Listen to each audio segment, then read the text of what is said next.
جو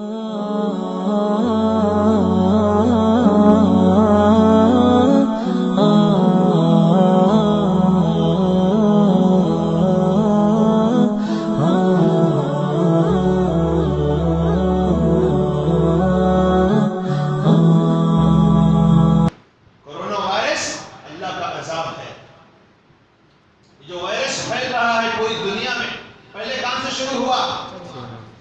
چینا میں بھی ووہان ایک شہر ہے، وہاں سے یہ شروع ہوا۔ اب دھیرے دھیرے خبریں آ رہی ہیں کہ مختلف ممالک کے اندر یہ وائرس پھیلتا جا رہا ہے۔ وائرس کا نام بھی ایسا رکھا گیا ہے کہ وہ کوئی نام نہیں ہے۔ وائرس کا نام بھی ایسا ہے کہ وہ کوئی نام نہیں ہے، یعنی واقعتاً اس بیماری کے حساب سے وہ نام نہیں ہے، وہ ایسے ہی اس کی ایک شکل دیکھ کر، اس کی ایک ساخت دیکھ کر نام رکھ دیا گیا۔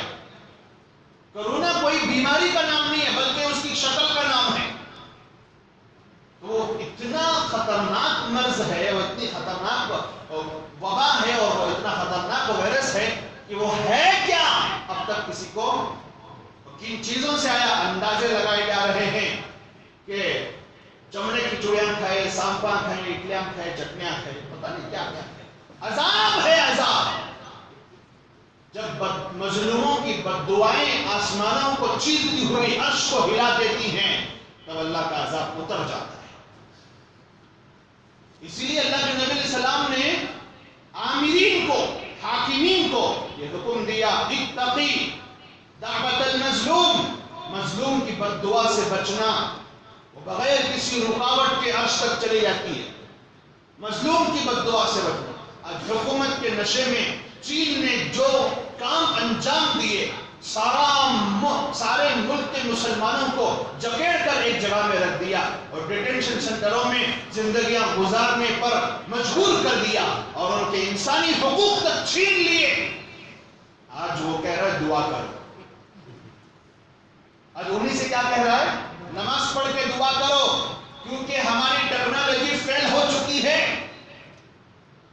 جس ٹیکنالوجی کو خدا مان رہے تھے اور جس ٹیکنالوجی پر ان کو پورا بھروسہ تھا کہ چاہے کیسی بھی بیماری آ جائے ایک سیکنڈ میں ہم اس کا پتہ لگا لیں گے، اس کی دوائی بنا کر اس کو ختم کریں گے اور اس بیکٹیریا اور وائرس کو ختم کر دیں گے، مسلسل کوششوں کے باوجود سارے سائنسدان ہاتھ اٹھا چکے ہیں، پتہ نہیں چل رہا کہ ہے کیا بلا۔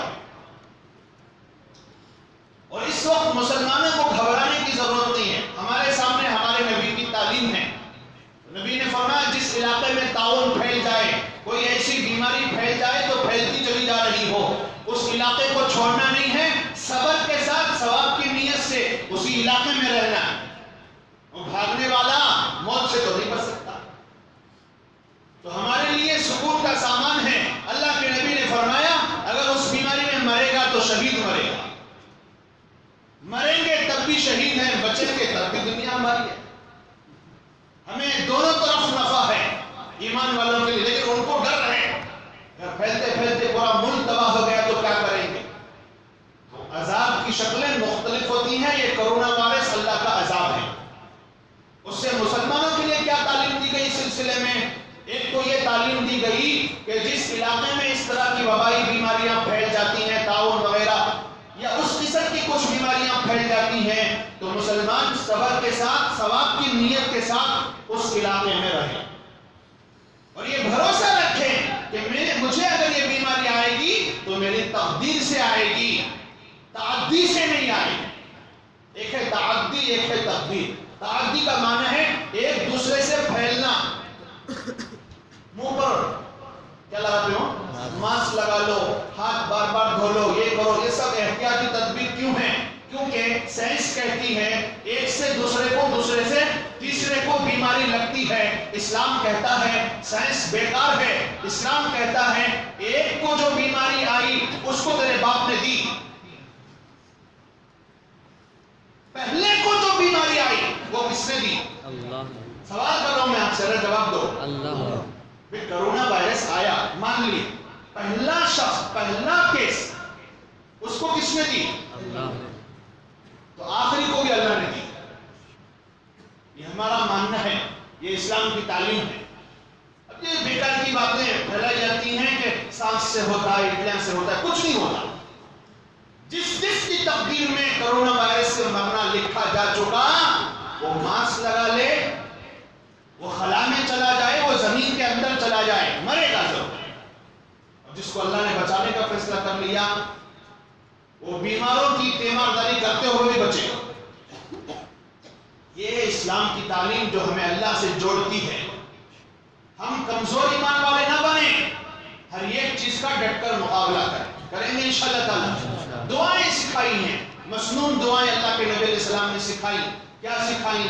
اگر کسی کو کسی بڑی بیماری میں یا پریشانی میں دیکھو تو یہ دعا پڑھ لیا کرو، الحمدللہ الذی عافانی مما ابتلاک بہ وفضلنی علی کثیر ممن خلق تفضیلا۔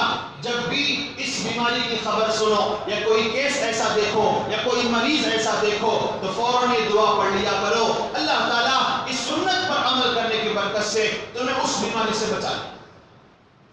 بچانا تو اللہ کے ہاتھ میں ہے بھائی، دینے والا بھی بیماری وہی ہے، بچانے والا بھی وہی ہے، تو کیوں نہ